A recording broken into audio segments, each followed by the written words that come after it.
All right, so we're here in Rockport, obviously getting ready for Hurricane Beryl. Well, what could be Hurricane Beryl. Rockport has a sketchy history with hurricanes. What are y'all doing to prepare for that? We are, this is my wife's business, and we are putting plywood on the windows, sandbags along the doors. So we have sideways rain down here, and the doors will leak if you don't sandbag them up and put sheet plastic behind it. And so we're hoping that the track of the storm goes a little bit north, so we get the dry side, but you never can tell, so you got to prepare. What all kind of stuff, other than boarding up the windows, and I see y'all are putting the chairs, hopefully where the wind can't get them. Out of the wind, right. What other kind of stuff do y'all prepare for? Do y'all put stuff inside, put insulation? Yeah, we've put a lot of furniture inside the store and upstairs, inside the offices upstairs, to keep the, hopefully keeping it from blowing away.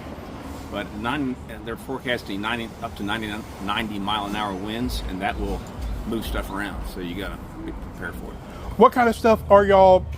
Obviously, it's a store. It's a beautiful 2-story building here. What kind of stuff exactly are y'all trying to protect? I see you got ceramics in the back.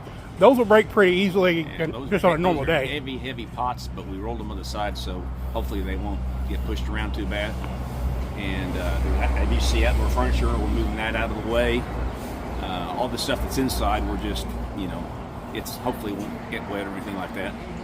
But, when we built this building, it was in 2017. It started in July of 2017, and Harvey came in August of 2017 and tore down the framing that we already had in place. So we had to start over again. And that was 7 years ago. So now here we are seeing it again. Yeah. And with that, what are your ultimate, obviously you want the building to stay standing completely untouched, but what are y'all personally expecting to come back to with the history y'all have, with the winds that they're expecting? I think the building will be fine. We might have some furniture that's, if we don't get it out of the way, blowing around a little bit. Might have some leakage inside a little bit, depending on how much rain there is and how hard the wind is, because if it's coming from that direction, it'll be blowing this way, and it'll just do what it can to get through any crack there is. And so then after this, we got to go to our house and to get it ready. So we'll see. What are y'all planning on riding it out, or y'all are gonna head out? We're gonna stay here. Okay. Yeah. So obviously y'all've been down this road before. You kind of. We've got dogs. We've got stuff. We've got to come back and look at the store after the storm. So we're gonna stay here. What has the city told y'all? I know Aransas has an evacuation order kind of thing. Evacuation order for old people and people with special needs, but we've not heard any other. And it's a voluntary evacuation for older people and people with special needs, disabilities and whatnot. But I've not heard of any more evacuation than that. The forecast keeps on putting the eye going a little bit north, farther north. So if it goes if it goes in, say, Matagorda, which is about 30 miles from here, we'll have wind, but we'll be on the dry side of the storm, and it'll probably be. In Harvey, the eye came right over Rockport, Corpus Christi, 30 miles south. Lost a few tree limbs. That's all they did in Harvey. So it really depends where that eye is and which side of it you're on. You don't want to be on the wet side if you can avoid it. And obviously we're here, everybody's hot. It's almost 100 degrees, if not 100. How is that affecting y'all getting prepared? Are y'all taking breaks? We're drinking a lot of water, Gatorade. It's hot. All right. South Texas in July is hot. Yep. If you know people that are in this area that haven't been through one of these before, what kind of advice, being that you went through Harvey, what kind of advice would you have for them? Even though it may be a week. I can't really presume to know what other people's situations are. If they live in a mobile home, for example, I'd probably leave. It's not tied down, because mobile homes aren't really built to withstand that kind of high wind. If I had an RV that I could pull, I'd probably pull it and get out of here too if I was living in an RV. But if I had a sticks and bricks house, and it's high enough, maybe more than 4 feet above mean high tide, I'd probably just hunker down and hope for the best. And it being 4th of July weekend, y'all probably been pretty busy. Yeah.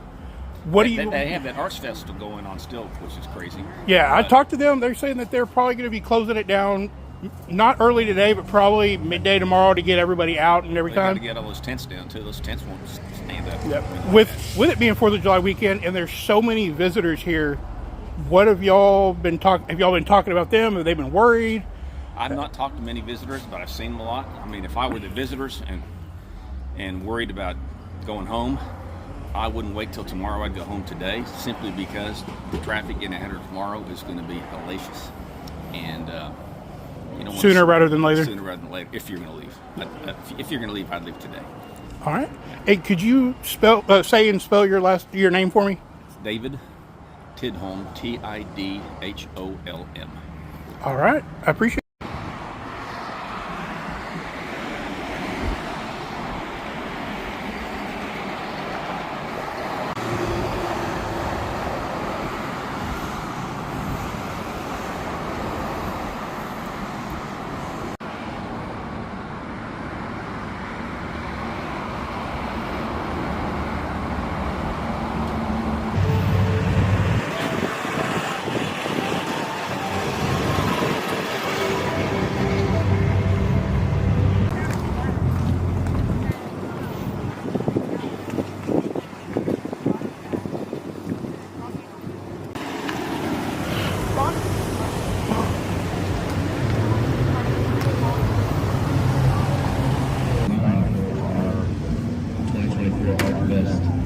T-shirt.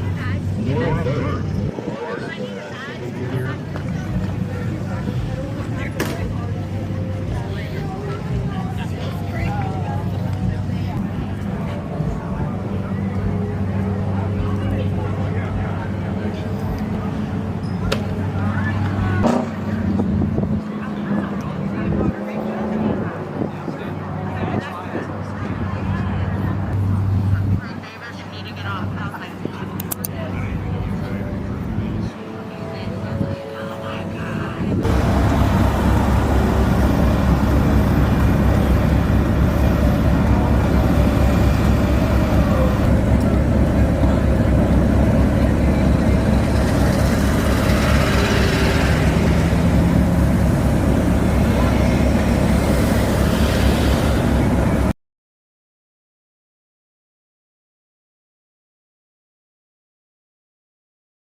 The tire to get put back on it, and then he'll get it off the road.